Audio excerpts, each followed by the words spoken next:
Hey you everybody, it's Audrey from audreylynnstudiios on the west side of Canada near Vancouver.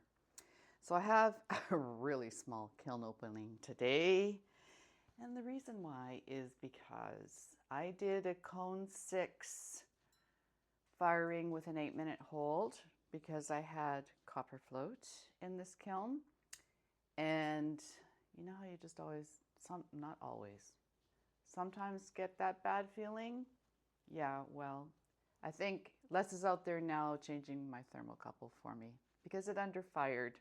Some things turned out fine, but of course, the 6 commission mugs did not come out fine. So I'll be refiring those, putting them back in the kiln tomorrow. It's highly frustrating, and I know I've said it before that I'm not doing commissions anymore.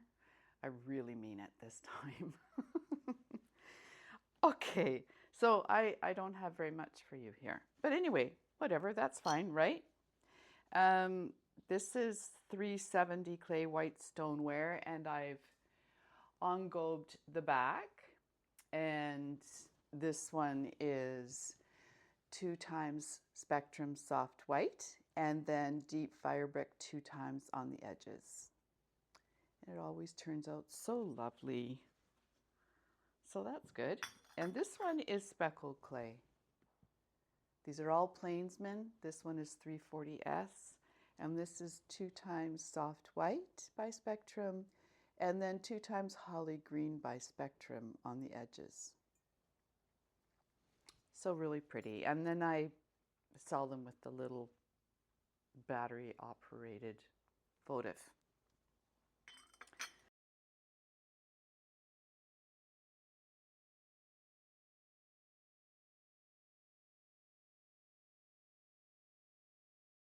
Okay, I have a refire. So see, it turned out fine here, but how would I go get the commission mug? Just a minute. It's right here. Well, there were 6 of them. I made 6 of them, and then she could choose 2 of them because, I mean, they're always going to be a good seller. But look at this. Underfired. Properly fired. It's the crystals, right? So there's probably 2, 6, there's probably 10 pieces that underfired. Anyway, I could care less about the other ones. It's the commission thing, right? Oh. Anyway, this one was a refire because it had pinholes in it from the last copper float fire. So this is 3 times copper float by Mako, and then it's 2 times Mako's Tiger's Eye, and then it was 2 times Mako's Desert Dusk on there. So it's a refire. It's not as dramatic as what it was, but it looks great. And there's no pinholes now, so that's awesome. Yeah. Looks good. The inside looks kind of cool. I don't know if you can really get the effect of it.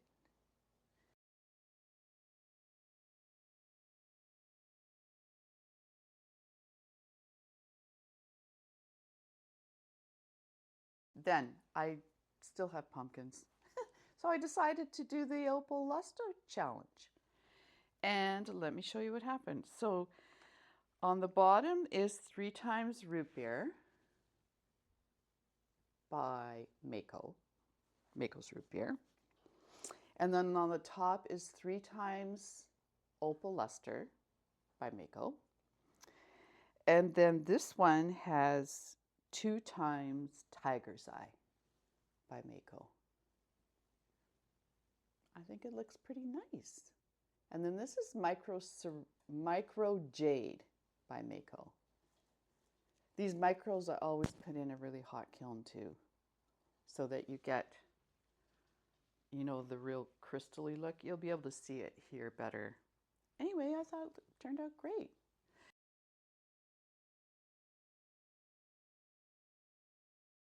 And then the other test is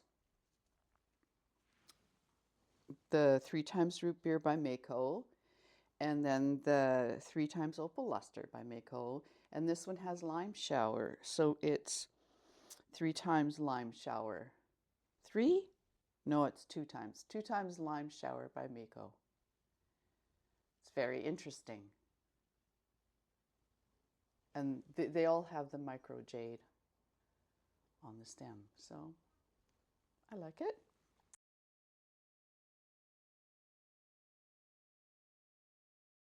And the last one is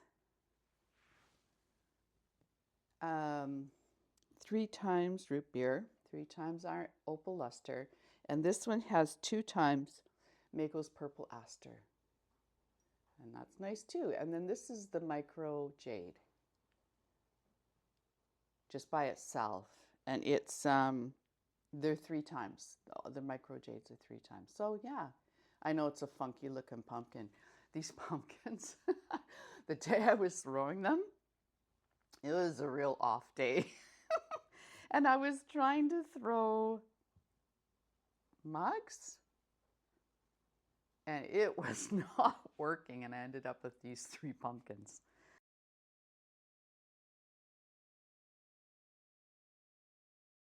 All right, I have a mug inspired by Lindy Lou, and that is this one. I just love that combo that she does. So 3 times copper float, and this one got, yeah, it got crystals, so that's nice. But this one is 3 times Flux Blossom, Amico Flux Blossom outside and inside. And then it's 1 time Rose Quartz by Mako. And then 2 times Amaryllis by Mako. It just looks so lovely. I love that. Thanks, Lindy. Yeah, I'll keep doing that one because I really, really like it.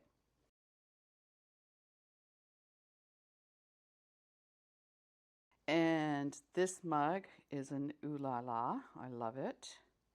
So it's the 3 times copper float. And then it was 2 times Mako's birch. Well, in and out. And then, did I say 3 times? It is 3 times birch. And then it's 3 times inside. It's 2 times outside. And then I did 3 times Desert Dusk on the outside. So I really wanted a lot of movement. It's gorgeous. I love it. Yeah, I love it.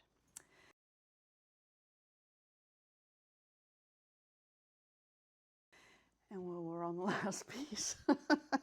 Okay, so when I pulled this plate out from bisque, it had a crack. And I thought, like, bummer, right?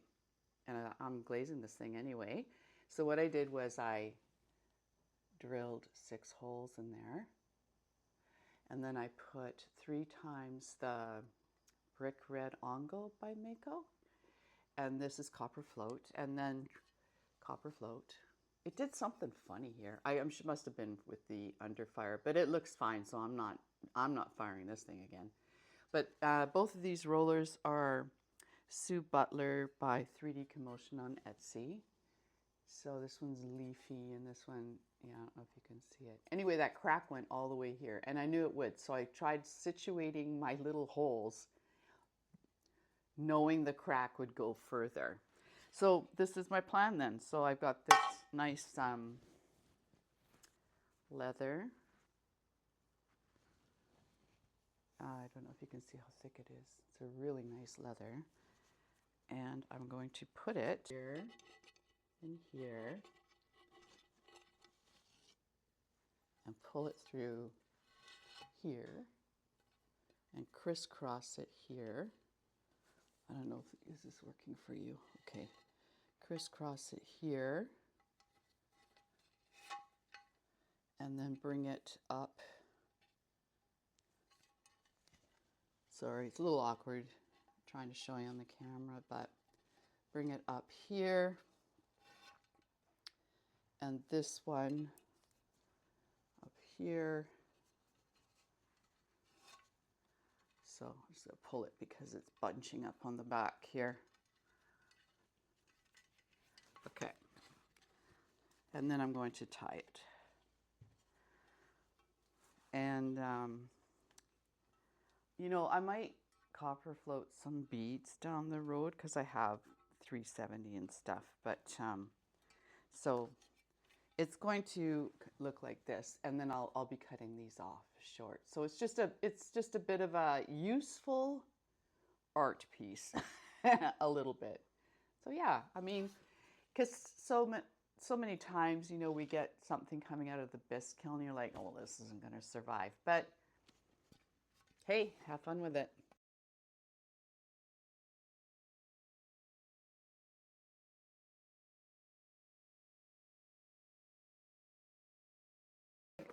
I don't know if you guys have this, like all your little biscuity bits and bobs, and sometimes you don't get to stuff, and I'll use them to test some glazes, or I've got beads and things in here for when I need them. So I picked out some crow beads here that I made. They're just simple, right? Just crow beads. And so they'll go on after I fire them copper float. Just add another kind of dimension to it, right? So you can, once they're copper float, or even a contrasting color, right? And just for an extra little something, and then cut it off. So, okay, wait a second. I did another, I don't know if you guys watched it, but I did a couple test plates of painting watercolor irises. And that video is up, and you can watch the process I went through and the results on the end. Well, I mean, I did say in that video that I wasn't so happy with the results. So I tried something a little bit different, and I did film it, so it is coming. But this is the result, and much happier. Much happier. So this I can start painting on mugs. So I'll put that video up so you can see my thought process on the second test, this one, and maybe it'll help you out.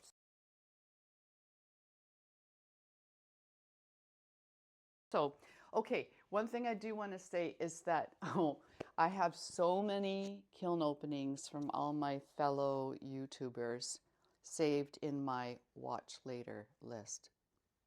Sorry about that, guys. I'm going to get to them and I'm going to comment, but they're coming out fast and furious. So I just stick them in my watch later and hopefully I can get to them soon. And also I'm going to get to your comments from subscribers and YouTubers. Thank you so much for leaving comments. I love it. And I'll probably get to that today. So anyway, thanks for joining me. I really appreciate you being here, and I hope that that I can pass on something that you can use, and yeah, whatever. So see you later, friends. Peace out.